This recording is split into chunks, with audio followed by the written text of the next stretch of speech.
बिहार की सियासत में कुछ बदलने वाला है। यह सवाल इसलिए है क्योंकि बिहार में 20 मई 2022 को बेहद बिजी दिन रहा। सुबह सुबह सीबीआई लालू प्रसाद यादव के घर पर छापा मारने पहुंच गए। शाम होते होते नीतीश कुमार ने पार्टी की आपात बैठक बुलाई और इसी बीच आरजेडी नेता प्रवक्ता मनोज झा और उसके बाद जेडीयू के मंत्री जमा खान ने बड़े बयान दे डाले। दरअसल 20 मई को जब सुबह सुबह चाय और नाश्ते का वक्त हो रहा था, तब बिहार से लेकर दिल्ली में लालू यादव के घर पर सीबीआई की टीम पहुंच गई। चाय पीने नहीं, बल्कि सर्च के लिए। मामला 13 साल पुराने रेलवे भर्ती बोर्ड में घोटाले से जुड़ा है। बिहार के पूर्व मुख्यमंत्री और आरजेडी प्रमुख लालू प्रसाद यादव रेल मंत्री हुआ करते थे। सीबीआई ने लालू प्रसाद यादव के खिलाफ भ्रष्टाचार का मामला दर्ज किया है।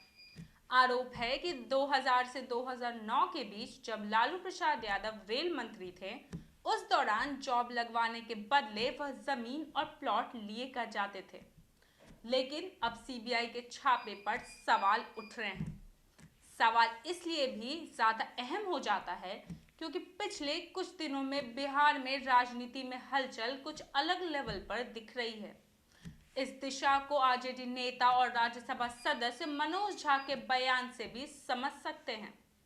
मनोज झा कह रहे हैं कि दूसरी तरफ गोलबंदी होते देख डराने की कोशिश हो रही है। ऐसे में अब सवाल यह है कि गोलबंदी का क्या मतलब है और क्या हरकत में आई सीबीआई के सहारे पर्दे के पीछे कोई दूसरा खेल खेला जा रहा है। यह बहुत अहम सवाल है। आइए समझते हैं कि क्यों मनोज झा सीबीआई को तोता कह रहे हैं और क्यों छापेमारी सवालों के घेरे में है। पिछले 2 महीने से बिहार की राजनीति में एक के बाद एक रोचक घटनाएं हुई। ईद से पहले रमजान के महीने और नीतीश और तेजस्वी गले लगाते नजर आए और करीब 5 साल बाद राबड़ी आवास पर इफ्तार पार्टी रखी गई। तेजस्वी यादव ने इस इफ्तार की दावत नीतीश कुमार को भी दी थी और नीतीश कुमार दावत में शामिल भी हुए। यही नहीं, फिर नीतीश कुमार ने भी दावत पर दावत दी। नीतीश की पार्टी जेडीयू द्वारा आयोजित इफ्तार पार्टी में तेजस्वी यादव और तेज प्रताप भी पहुंचे। लेकिन बात यहीं तक नहीं रही। इफ्तार के बाद नीतीश खुद उनकी कार तक उन्हें छोड़ने आए और मीडिया में तस्वीरें जबरदस्त वायरल हुई।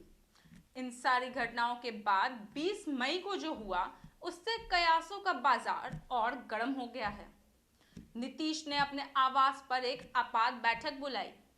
इसमें पार्टी के अध्यक्ष ललन सिंह समेत बड़े नेताओं के साथ ही बिहार सरकार में शामिल जेडीयू के मंत्री भी शामिल हुए। बैठक से निकलकर मंत्री जमा खान ने कहा कि हमने कोई भी फैसला लेने के लिए नीतीश कुमार और पार्टी अध्यक्ष को अधिकृत कर दिया है। हालांकि जमा खान ने यह नहीं बताया कि किस बात पर फैसले के लिए कहा गया है। अब यहीं से कयासों को और हवा मिल गया है। उधर हमने आपको पहले ही बताया कि मनोज झा भी गोलबंदी की बात कर रहे हैं। अब इसी गोलबंदी से क्या सीबीआई की छापेमारी का कोई रिश्ता है? सीबीआई की इस तरह की कार्रवाई पहली बार नहीं हुई है। साल 2017 में भी कुछ ऐसा ही हुआ था।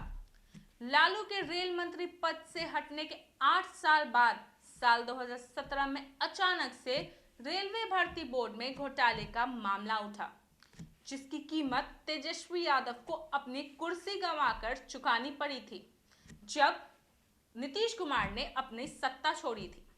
अभी सीबीआई छापे से सवाल यह भी उठता है कि क्या बीजेपी तेजस्वी के साथ नीतीश को भ्रष्टाचार से समझौता ना करने वाली बात याद दिलाना चाह रही है? क्या बीजेपी नीतीश को संदेश देना चाहती है कि हमसे बगावत का नतीजा मुश्किल खड़ी कर देगा? अब तो यह आने वाला वक्त ही बताएगा कि बिहार की राजनीति में क्या कुछ नया पलटने वाला है। क्योंकि कहते हैं ना, सियासत में कुछ भी बिना मतलब या बिना अनजाने नहीं होता। हम आपसे फिर मिलेंगे बिहार के और राजनीतिक मुद्दों के साथ।